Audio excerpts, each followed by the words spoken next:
दोस्तों लगता है मोदी जी के मुंह बोले दोस्त डोनाल्ड ट्रंप की भी राहु की दशा उसी दिन शुरू हो गई थी जब भारत ने ऑपरेशन सिंदूर शुरू किया था।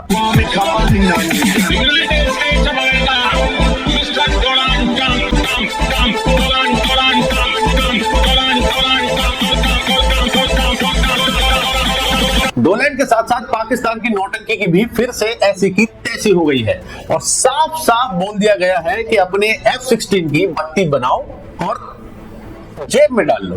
क्या यार, आप लोग हमेशा गलत ही समझते हो।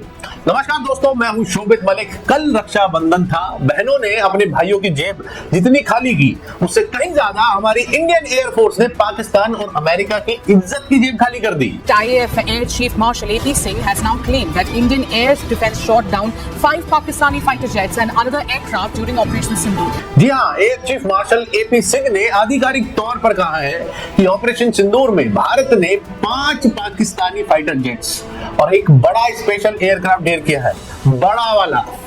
और ढेर भी कहां से? 300 किलोमीटर दूर से, यानी पाकिस्तान को दूर से ही सरप्राइज गिफ्ट दे दिया गया। Mostly from, I'm talking about fighter aircraft are from S-400.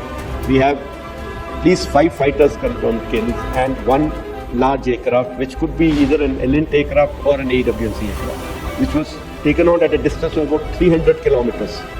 This is the actually largest ever recorded surface to air kill that we can talk about. और उस बड़े एयरक्राफ्ट में कोई आम पैसेंजर प्लेन की बात नहीं हो रही है, वो या तो एलिंट था यानी आसमान में उड़ता दुश्मन का जासूसी सेंटर, या था एवैक्स यानी पाकिस्तान का हवाई सीसीटीवी कैमरा।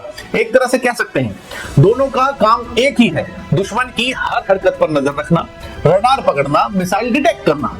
मतलब इनके बिना पाकिस्तान का एयरफोर्स बिल्कुल ऐसा है जैसे बैटरी के बिना कोई रिमोट। आप हाथ में तो ले लोगे पर उससे कुछ कर नहीं पाओगे, समझ गए ना?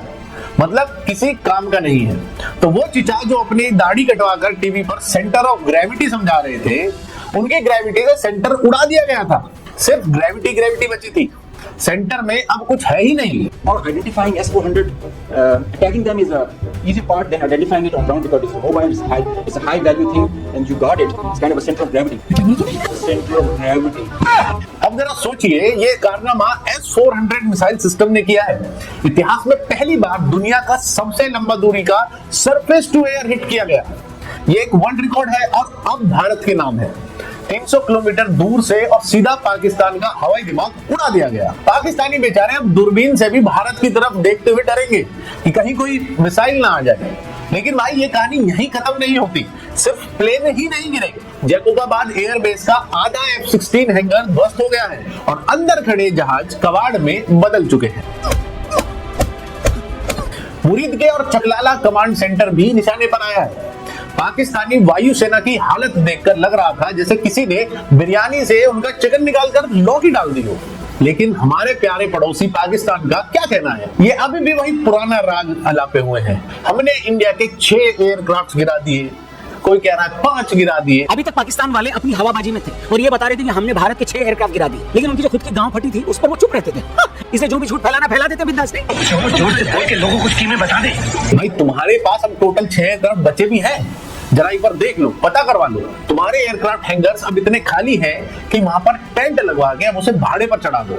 बर्थडे पार्टी और शादी के फंक्शन का किराया तो आता रहेगा, कुछ ना से कुछ तो सही है। वैसे ये भी अच्छा ही है कि जंग का लाइव टेलीकास्ट नहीं होता, वरना पूरी दुनिया समझ जाती कि ये पाकिस्तानी हवाई फौज नहीं है। पतंग उड़ाने वाले कुछ लोगों को ड्रेस बनाकर खड़ा कर दिया गया। तुमने अमेरिका के F-16 और चाइना के एयरक्राफ्ट की ऐसी पतंग कटवाई है कि उस कटी हुई पतंग तक को कोई लूटने नहीं आ रहा है। और अब सुनो, असली मजा कहां आ रहा है? ये बयान पाकिस्तान से ज्यादा अमेरिका के पेट में जलन पैदा कर रहा है। तो डोनाल्ड ट्रंप के पेट में दर्द हो रहा है क्योंकि इंडिया ने साफ कह दिया है तुम्हारे बनाए F-16 को भी हमने धूल चटा दी। और सोचो, 100 दिन तक इंडिया ने ये बात दबा के रखी। क्यों? भारत और मोदी जी को डोनाल्ड की दोस्ती याद थी, इसलिए ज्यादा कुछ बोला नहीं गया। और डिप्लोमेसी में होता है, कब बोलना है और कब चुप रहना है ये डिसाइड किया जाता है। और जैसे ही ये बयान आया, मोदी जी भी अपने मूड में थे। उन्होंने पुतिन से लंबी बात की, रूस से तेल की डील पक्की की और साल के अंत में पुतिन के इंडिया आने का भी ऐलान कर दिया। मतलब साफ है, ट्रंप साहब तुम्हारे टैरिफ को हम चाय में डुबोकर बिस्किट की तरह खा जाएंगे। बहुत नीचा आदमी। यहाँ तो नीचे धरती में कोई ना होगा। अब ट्रंप का हाल बिल्कुल वैसा हो गया है जैसे किसी ने पानीपुरी में इमली की जगह सिर्फ नमक डालकर दे दिया हो कि ले बेटे खा ले। तो दोस्तों इस बयान ने एक तीर से दो निशाने मारे हैं। पाकिस्तान की हवा टाइट की और अमेरिका को सख्त मैसेज दिया गया कि इंडिया किसी की गोदी में बैठकर पापा पापा नहीं करेगा। अरे जो खुद दो दो बच्चों का पापा है उसको क्या जरूरत पड़ी है किसी को पापा कहने की। वैसे ट्रंप को जो ये रक्षाबंधन का गिफ्ट दिया गया है कैसे लगा आपको? कमेंट्स में अपनी राय जरूर बताइए। चैनल को सब्सक्राइब कीजिए और अगली बार फिर मिलेंगे एक नई ठुकाई पिटाई वाली कहानी के साथ। जय हिंद, वंदे मातरम।